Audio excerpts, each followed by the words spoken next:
बिस्मिल्लाहिर्रहमानिर्रहीम अस्सलामुअलैकुम वीवर्स। वैसे तो सानिया जड़ा वाले तो काफ़ी सारिया वीडियो बन चुकी लेकिन मैं भी असल हकायक तो पर्दा उठाना चाहना। तारीख गवाह है कि जदों अंग्रेज़ टीपू सुल्तान का मुकाबला न कर सके तो उन्होंने मुसलमानों की सफ़ा दे विच गद्दार पैदा किए। इस वक्त साडे मुल्क का भी यही हाल है। दुश्मन बहुत सारिया चालां चल रहा है। साडे मुल्क दे विच इस तरह के जितने भी वाकयात हो रहे हैं इहदे विच दुश्मन का हथ जरूर हो सकता है, क्योंकि एक महीना पहले फैसलाबाद दे विच एक मलूना ने तौबा अस्तगफिरुल्ला नबी होने का दावा किया। उस तो एक हफ्ता बाद ही लाला मूसा दे विच भी एक बंदे ने मस्जिद दे विच खड़े होकर नबूवत का दावा किया।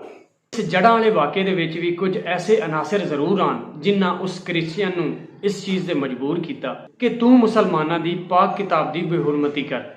और जदों इसका रिएक्शन होया उहदे विच भी काफ़ी ऐसे अनासर हैं कि जिन्होंने दुश्मन ने फंडिंग की होनी कि इस मामले नूं हाईलाइट करो।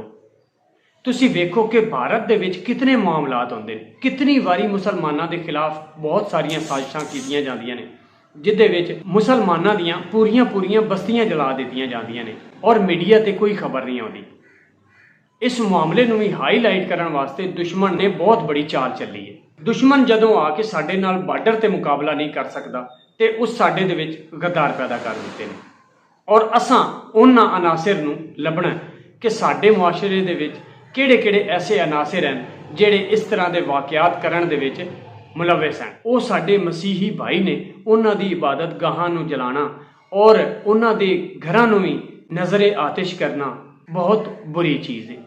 इस मामले नूं कानून तक पहुँचाना चाहिए सी ताकि कानून इस मामले नूं अच्छे तरीके नाल हैंडल करदा। इस तरह के वाकयात नूं रोकण वास्ते कानून नूं अपना रस्ता लभना पवेगा ताकि इस तरह के वाकयात दोबारा ना होण जिहदी वजह तो साडे मुल्क और साडे दीन ते हरफ आवे।